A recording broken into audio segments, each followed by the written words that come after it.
C'est Christ qui se manifeste. Sacrement du Seigneur.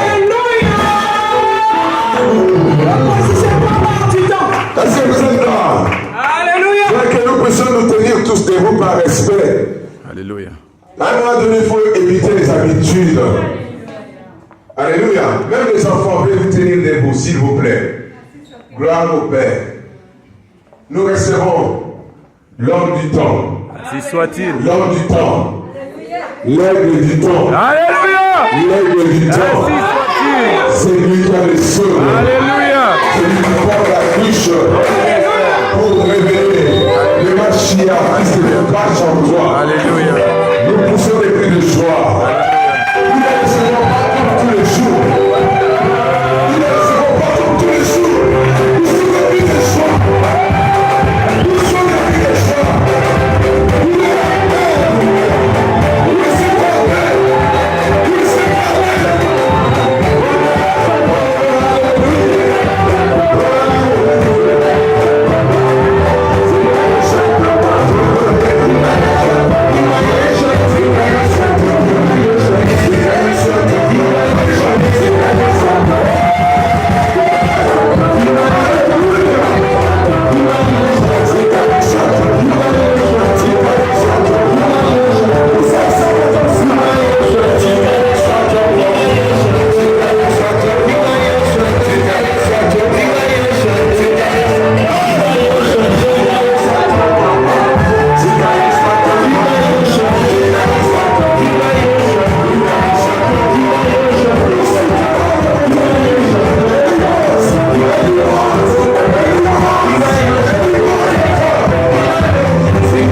Quel groupe fantastique.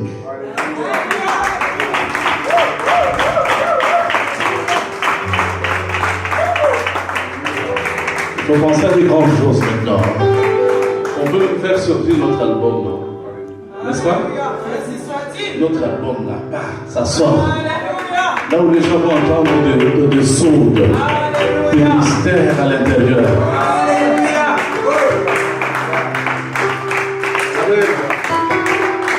À la veillée, quand on a terminé, je dis, est-ce qu'il n'y a pas un CD quelque chose? On a mis, je crois, le déroulement voilà. Au tout début, je pensais que c'était un groupe professionnel qui chantait. C'est avec le temps que je m'étais rendu compte que non, c'est nous-mêmes. C'est vrai ce que je vous dis. Que le Père vous bénisse abondamment. Nous allons faire la lecture de la parole du Seigneur. ensemble.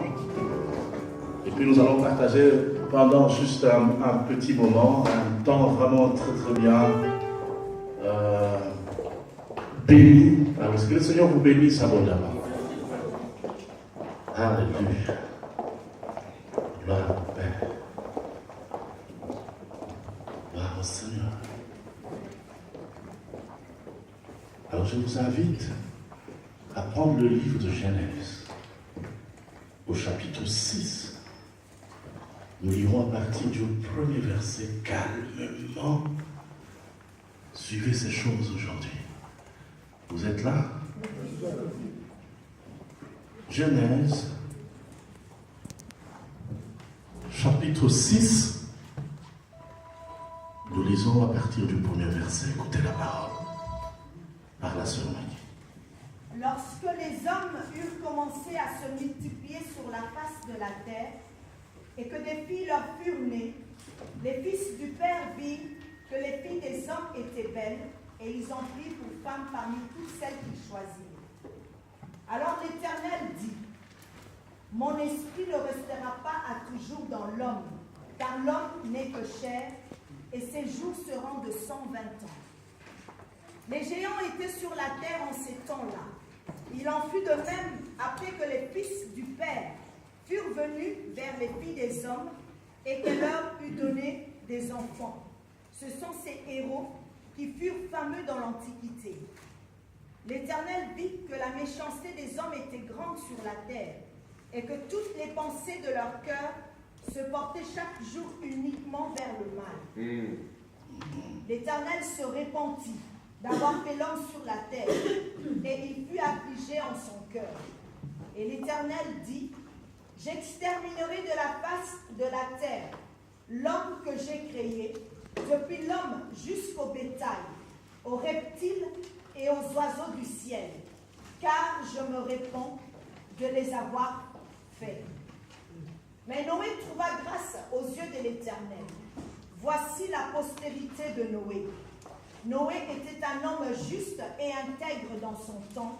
Noé marchait avec le Père. Noé engendra 3 fils. On va sauter au chapitre 7.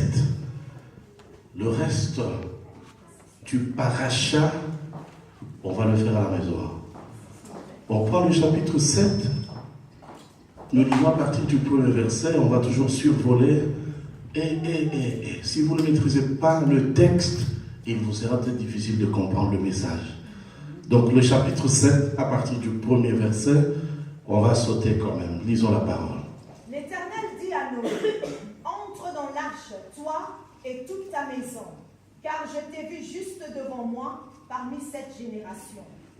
Tu prendras auprès de toi 7 couples de tous les animaux purs, le mâle et sa femelle, une paire des animaux qui ne sont pas purs, le mâle et sa femelle, 7 couples aussi des oiseaux du ciel, mâle et femelle, afin de conserver leur race en vie sur la face de toute la terre.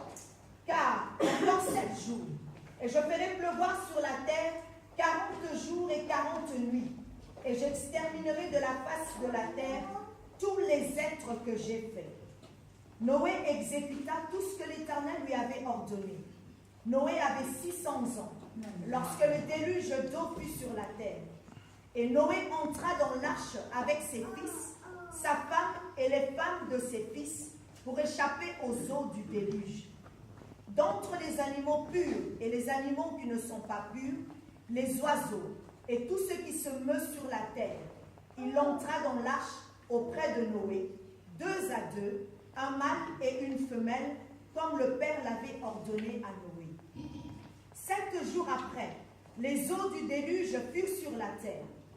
L'an 600 de la vie de Noé, le second mois, le 17e jour du mois, en ce jour-là, toutes les sources du grand abîme jaillirent et les écluses des cieux s'ouvrirent.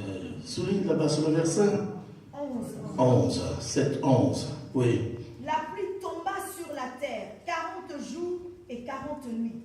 Ce même jour entrèrent dans l'arche Noé, Sem, Cham et Japheth, fils de Noé, la femme de Noé et les 3 femmes de ses fils avec eux. Eux et tous les animaux animaux selon leur espèce, tout le bétail selon son espèce, tous les reptiles qui rampent sur la terre selon leur espèce, tous les oiseaux selon leur espèce, tous les petits oiseaux, tout ce qui a des ailes. Ils entrèrent dans l'arche auprès de Noé, deux à deux, de toute chair ayant souffle de vie. Gloire. Est-ce qu'on peut s'arrêter là et acclamer cette longue lecture pour la gloire du Seigneur? Nous avons communiqué la vision de l'année 2016. Et nous avons dit que c'est une année de positionnement hors du temps. J'entends quelqu'un dire positionnement hors du temps. Quand le Saint-Esprit me parlait de ce thème général, de cette vision, tout mon corps tremblait. Parce que je sais que quand on se positionne hors du temps, on peut englober tous les thèmes qu'on connaît. Parce qu'il y a une raison. On ne va pas se positionner hors du temps pour rien. C'est pour quelque chose. Vous êtes avec moi? Le Père ne fait rien au hasard. Il envoie d'abord sa parole. Et sa parole guérit. Alléluia. D'abord la parole. Mais le sous-thème de cet après-midi, c'est tout simplement le changement de dimension. Vous savez, très peu de gens m'ont bien compris. Hein? Je vous parle de quelque chose de fort. Changement de dimension. Donc, on peut dire qu'à chaque année, il y a une dimension. On avait une certaine dimension. On était dans une certaine dimension en 2015. Mais aujourd'hui, dimanche 3 janvier, le premier dimanche de l'année, le Père te dit ceci. Changement de dimension. Aïe, aïe, aïe, aïe, aïe. Mais on va traiter toujours notre thème, notre texte. Genèse chapitre 6 et 7. Tout le monde sait qu'il s'agit du déluge. Ma bulle. Instruit. Discipliné. J'aime entendre ça. Alors, est-ce qu'on peut le dire très fort? Le déluge. Déluge, c'est quoi? Ma bulle.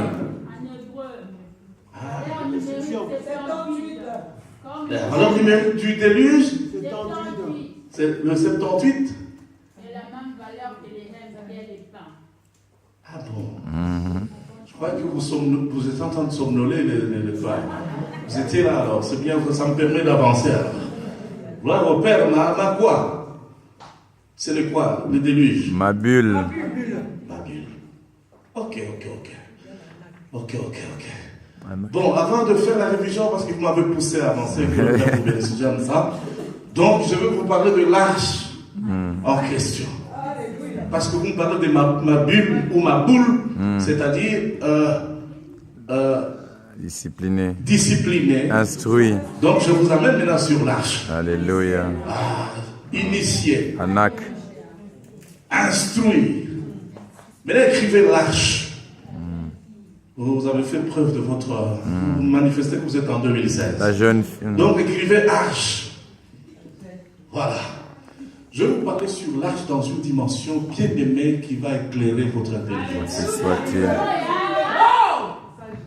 Pas tous les mensonges que nous avons entendus sur l'arche, sur le déluge, mais j'aimerais vous amener dans la dimension véritable de ces choses. Déjà, je commence par annoncer la vérité et choquer certaines consciences sensibles.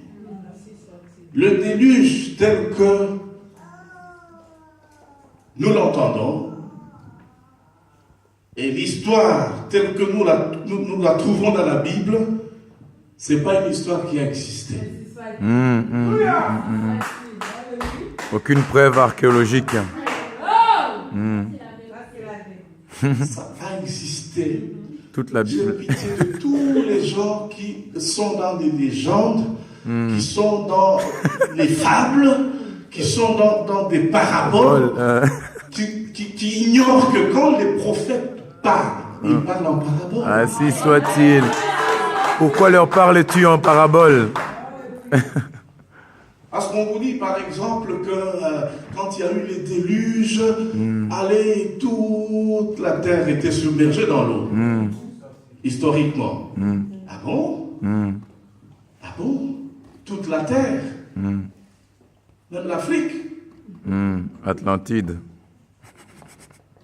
Et puis on vous dit que l'arche s'est arrêtée, c'est quelle montagne encore? Le mont Arata, en Turquie. Vous connaissez un peu l'histoire. C'est là où l'arche de Noé s'était arrêtée, bon, en Turquie. À Istanbul.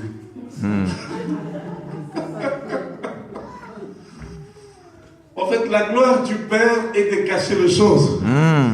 Et la Bible dit que la lettre tue, mais c'est l'esprit qui vivifie. Et c'est pas pour rien qu'on dit toute écriture est inspirée. 2 Timothée 3,16. 2 Timothée chapitre 3, verset 16. Toute écriture est inspirée du Père. Père, Et utile pour enseigner, pour enseigner, pour corriger. Donc dans chaque Instruire. écriture, il y a afin que l'homme du Père soit l'inspiration. le pneuma, Vous pouvez manger l'écriture ou l'inspiration. le réma, La lettre tue.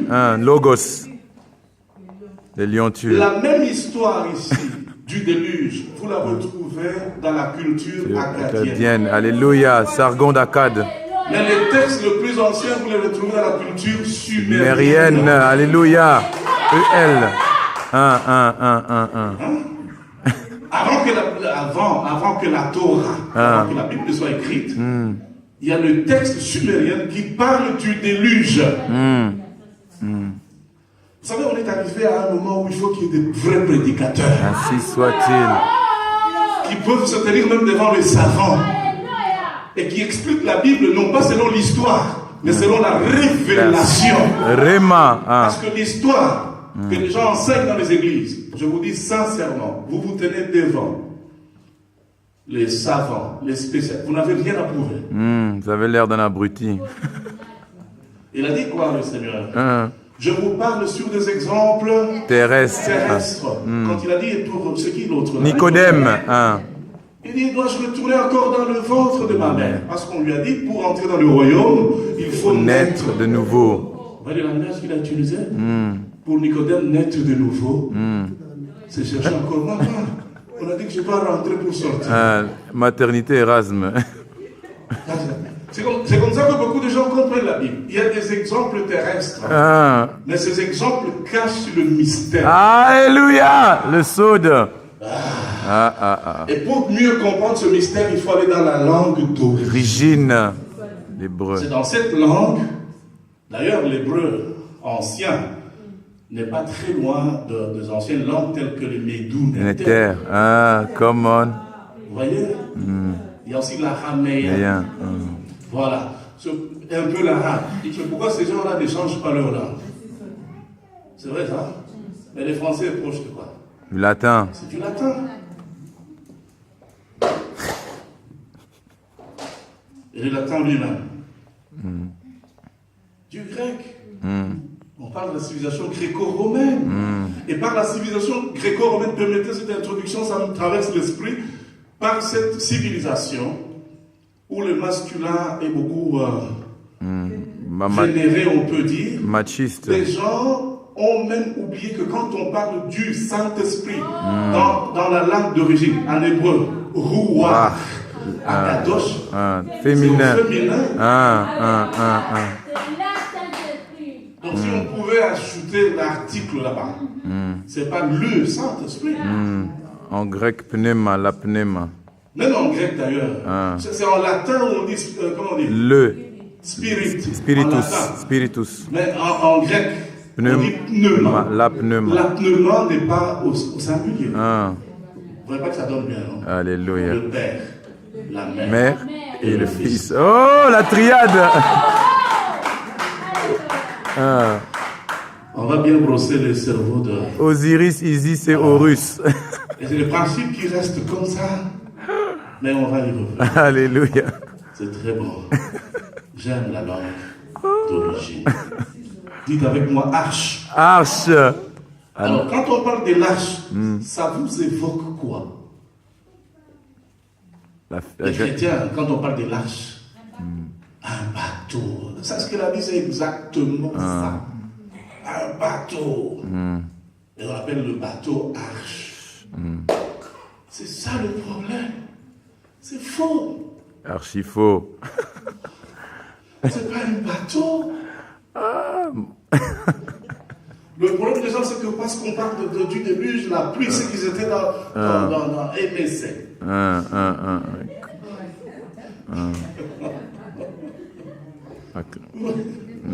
Ah, ils étaient en train de faire une bonne croisière. Titanic. Ah, ça pourrait être alors une bonne croisière tout le temps. Non, quand on parle de l'arche, il ne s'agit pas d'un bateau. Alléluia. Je vais vous expliquer ce que c'est l'arche. Alléluia. Déjà en hébreu, ça s'appelle Teva. Teva. Preach on. Preach on. Teva. Et Teva n'a rien à voir avec un bateau.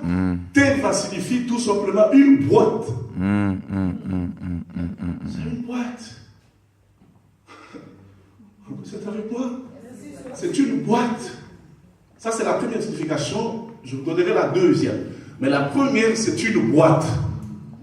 D'ailleurs, quand on parle de l'arche de l'Alliance, pourquoi est-ce que l'arche de l'Alliance, dans le lieu très saint, un bateau? C'est clair, non? Si on raisonne en fonction du bateau, je pense que l'arche, dans les lieux très saints, devrait être quoi? Un petit Je ne sais bateau. pas si ça devrait être une pirogue ou un petit bateau. Canoë. Hein, une péniche. Non, on vous dit que l'arche du tabernacle, c'est le coffret, c'est une boîte. Le Vous voyez ça? C'est une boîte. Rectangle. Attention. Même Moshe, quand Moïse, on dit on l'a mis dans un panier. Mais le terme qui est là, c'est pas panier, c'est une boîte. On l'a mis dans une boîte. Teva. Teva. Voilà le terme utilisé, c'est le Teva. On l'a mis dans le Teva. Quand il a été historiquement dans la lettre ramassée par La fille du pharaon. la ville du pharaon. Il était dans une Teva. Tirée des eaux. Et son nom signifie tirer Des eaux. des eaux. Maintenant, regardez. Selon la lettre, qui a libéré Israël? Moshe. Moshe. Il était où? Dans la boîte. Dans le Teva.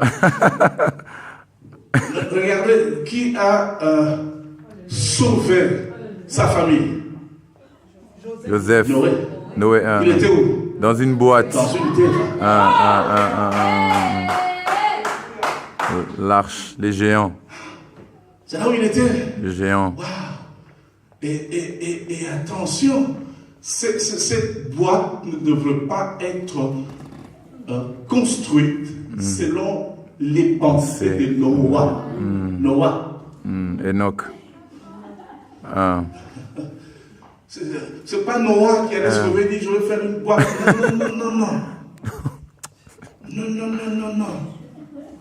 Le Père avait un plan et un modèle. Ainsi soit-il. Alléluia. Regardez comment était le plan.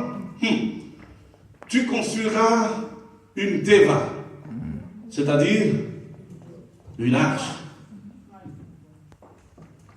Cette arche aura 300 coudées de longueur. 300 coudées de longueur.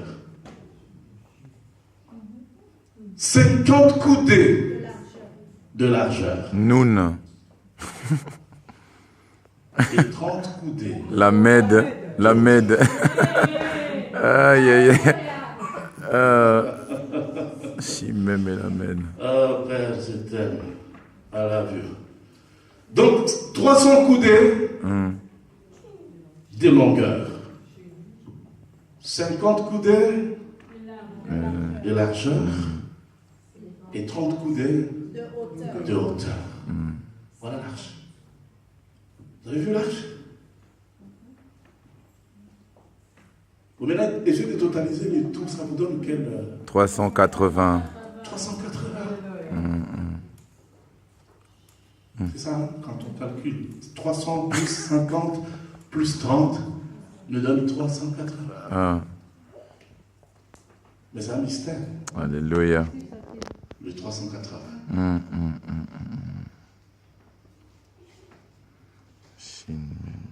Deuxième signification de l'arche. La première signification, une boîte. La deuxième signification, en hébreu, quand on parle de teva, ça signifie le mot. Mot. Vous connaissez le mot? Mot. Un mot. M-O-T. Le mot. Ça signifie le mot. C'est ça l'hébreu. Alors, quand vous lisez la Bible en hébreu original, on dit à Moïse, fais l'arche, et puis allez, entre dans l'arche. C'est-à-dire, entre dans le teva, dans le mot.